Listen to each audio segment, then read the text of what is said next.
GTA 6, oyun dünyasının en çok beklenen ikinci oyunu. Nasıl yani? En çok beklenen birinci oyun ne lan? Bence Half-Life 3. Tamam vurmayın. İkisi de en çok beklenen iki oyun. Yani böyle söyleyeyim de linç edilmeden videoya başlayayım. Ama siz yine de en çok beklediğiniz oyunu yorumlara yazın. Harbiden merak ettim. Çünkü bence birinci oyun Bu videoda GTA 6 fragmanındaki detayları izleyip analiz edeceğim. Ama öyle boş boş analiz değil. Gerçekten tam bir hikaye teorisi videosu olacak. Bu videoda oyunun gerçekten bize gösterilenden daha farklı bir hikayeye sahip olabildiğini şimdi size söyleyeceğim teorilerle açıklamaya çalışacağım. Eğer oyun çıktığında bu videoda anlattığım hikaye gerçekten olursa bu videoya gelip tekrar yorum atmanızı istiyorum. Cidden bak. Çünkü anlatacağım şeylerin sağlam temelleri olacak. Bu arada bu tarz teori videolarını seviyorsanız kanalıma abone olabilirsiniz. Neyse, kesiyorum bıdı bıdıyı ve direkt olaya başlıyorum. Şimdi fragmanda gördüğümüz üzere kadın karakterin ismini biliyoruz. Lucia. Ama erkek karakterin ismi hala belirsiz. Şaka. Durun, tamam. Olayı anlatıyorum. Şimdi bu oyunda geçmişteki sızıntıları da düşünürsek ve kafamızda fragmanı da toparlarsak ortaya tıpkı Bonnie ve Clyde tarzında daha derin bir plana sahip olabileceğini konuşabilirim. Nedir bu Bonnie ve Clyde olayı? Onu da söyleyeyim de kafanızda daha net belirsin. Bonnie Parker ve Clyde Barrow adındaki bir çift 1910 ve 1930'lar arasında Amerika'da ortalığı birbirine karıştırmış suçlu bir çift. Bu çift kapitalizme karşı gelerek dükkanları soyarak o zamanlarda devrimsel bir suç ağı kuruyorlar. Yani klasik bir dükkan soyguncusu falan da değiller. Yaptıkları şey devrimsel nitelikte. Kapitalizme karşı savaşıyorlar yani. Halkın yanında yer alıyorlar ve bu çift birbirlerine gerçekten çok aşık. Şimdi GTA 6 fragmanını izlediğimde aklıma gelen ilk şey bu zamanında yaşamış ve ortalığı suçlarıyla kasıp kavuran aşık çift. GTA 6'da Lucia ve yanındaki isimsiz adam...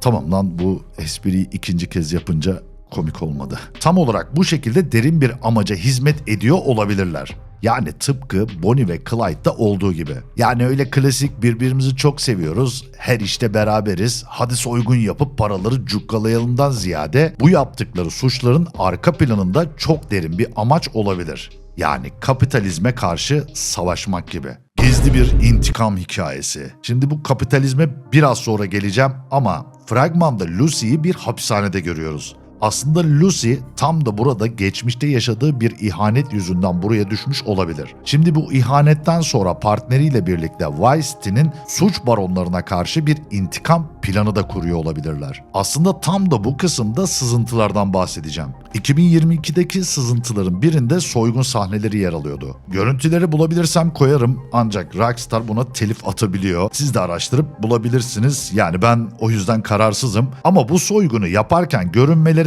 aslında amaçlarının sadece para değil, Vice City'nin suç imparatorlarına karşı çökertme amacıyla yapılan bir girişim de olabilir. Şimdi bu ikili kesinlikle bir anda Vice City'de suç dünyasında yükselmeye karar veriyor gibi görünüyor. Yani fragmanı izlediğimde direkt olarak bunu hissettim. Ama bu yükselme olayı klasik iki suçludan ziyade tamamen kendi kuralları olan iki karakterin hikayesi gibi. Ayrıca fragmanda sosyal medya ve influencer kültürünü hepiniz fark etmişsinizdir. Yani sosyal medya bu 6. oyunda çok daha etkin kullanılıyor gibi. Bu da aslında bu suçlu çiftin bu yaptıkları soygunları ve diğer suçları aslında bir gösteri gibi sunarak Vice City'de büyük bir hayran kitlesine ulaşmayı hedefliyor gibi. Yani size de bu mantıklı gelmedi mi? Kapitalizme karşı savaşan, ki az önce geleceğimi söylemiştim, yani tıpkı Bonnie ve Clyde'da olduğu gibi. Tamamen halkın yanında olduğunu ve onlara bu yaptıklarını bir şov gibi de göstererek yaptığı ve bir nevi hayran kitlesi oluşturmaya çalışıyorlar gibi duruyor. Yani kısaca GTA 5 Online'da olduğu gibi bir imparatorluk kurmaya çalışıyorlar sanki.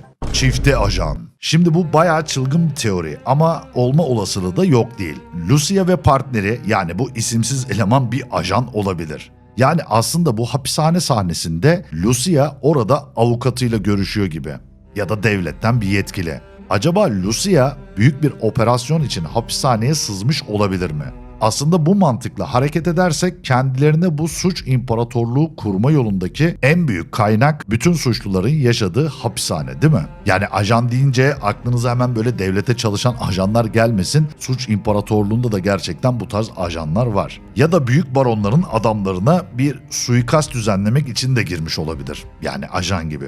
Hatta hapishaneye girdikten sonra bu az önce bahsettiğim sosyal medyada büyük bir hayran kitlesine sahip olduğu için halk onun bırakılmasını isteyip baskı oluşturuyor da olabilir. Yani oradaki devlet görevlisiyle veya avukatıyla görüştüğü sahne bunu da anlatıyor olabilir. Kulağa biraz karışık geldiğini biliyorum ama bu hapishane teorisiyle alakalı birkaç farklı düşünceyi de sizlere söylemek istedim. Artık hangisi çıkarsa.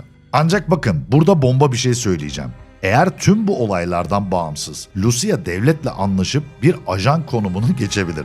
Bakın şu an devlet ajanı gibi olabilir yani. Neden olmasın? Hatta bu isimsiz partneri bunu bilmiyor bile olabilir. Lucia'nın partneri daha karizmatik bir rol model gibi göründüğü için sosyal medyada en çok sevilen erkek partnerdir ve hikayenin bir kısmında Lucia gizli bir ajana da dönüşebilir. Ama partnerini son anda satmaktan vazgeçip hikayeyi daha farklı bir yere taşıyabilir. Eğer böyle olursa ağlarım. Bak net diyorum, aşırı duygusal bir durum oluşur. Neyse, zırlamayı keselim de teoriye devam edelim. Bu ajan kısmıyla alakalı son teorimi de söyleyeyim de diğerine geçelim. Acaba bu hikaye tıpkı Red Dead Redemption 2'de olduğu gibi bir ihanete dönüşüp Lucia partnerini feda da edebilir. Böyle olursa harbiden küfür ederim, baştan söyleyeyim. Şimdi fragmanda Vice City tamamen kaotik ve çöküşte bir şehir gibi görünüyor. Çoğu yerde halk deliler gibi eğleniyor ama bir yandan da iyice kaotik bir şehre dönüşmüş gibi. Aslında Lucia ve partneri tam da bu noktada devreye girip çöküşü hızlandırmış olabilir. Yani hem şov amaçlı suçlar işleyip hem de sosyal medyanın gücüyle halkı tamamen galeyana getirip istedikleri bu kaotik ortamı yaratmış olabilirler. Yani tam anlamıyla bence GTA 6'da bir şehrin kaotik sonunu ve yeniden yükselişini işliyor olabilir hikayede. Anlattığım teorilerde size mantıksız gelen şeyleri yorumlarda yazmayı mutlaka unutmayın. Harbiden sizin fikrinizi de deli gibi duymak istiyorum. Önceki GTA 5 teori videosunda biraz uçmuşum. Ama bu teoriler vahiy gibi değil. Yani biraz da eğlence amaçlı yapılıyor. Yani çok takılmayın.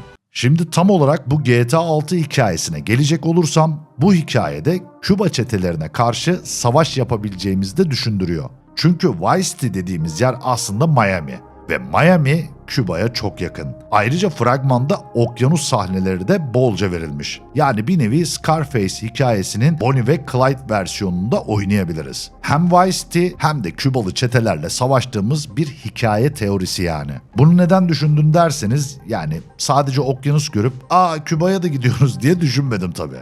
Aslında Rockstar bu işi daha önce San Andreas'ta yapmıştı. Yani birden fazla bölgeyi tek oyunda birleştirmişti. GTA 6'da da bu tarz bir şey yapabilir. Yani bir suç ağı, çete ve baron savaşları Küba'ya kadar uzanabilir. Şimdi GTA 6'nın haritasında bir havaalanı da var. Acaba bu havalimanından da Liberty City'ye gidiyor olabilir miyiz? Kulağa mantıklı geliyor bence. Yani deniz yoluyla Küba'ya, hava yoluyla Liberty City'ye geçiş neden olmasın? Olabilir. Böylelikle GTA San Andreas'ta olduğu gibi bütün bölgelere de geçiş yapabiliriz. Mantıksızsa söyleyin lan. Gerçekten bak olabilir yani. Şimdi bu oyunda biraz da mekaniksel olaylara değinmek istiyorum. Bence GTA 6'daki harita hikaye ilerledikçe değişecek. Yani şöyle örneğin Vice City'yi bir kasırga ya da başka bir felaket vurduktan sonra haritada yeni alanlar açılabilir. Yani bu Red Dead Redemption 2'de de yaşadığımız şeyler aslında. Ne bileyim hava durumu, kamp değişimleri gibi.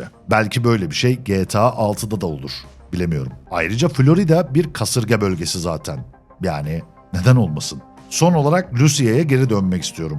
Lucia belki de eski bir suç ailesinin hatta Vercetti ailesinin uzak bir akrabası da olabilir. Belki hapishane sahnesi ailesinin mirasını geri almak için yaptığı bir soygunun başarısızlığı da olabilir. Şimdi tam da burada bu çift için yeni bir bakış açısı getirmek istiyorum. Belki de Lucia suç dünyasına dediğim gibi para için değil, ailesinin kaybettiği gücü geri kazanmak için girişiyor olabilir. Çünkü Lucia bu soygunlarda lider gibi davranıyor sanki. Yani bu da suç işlemede ne kadar deneyimli olduğunu gösteriyor gibi.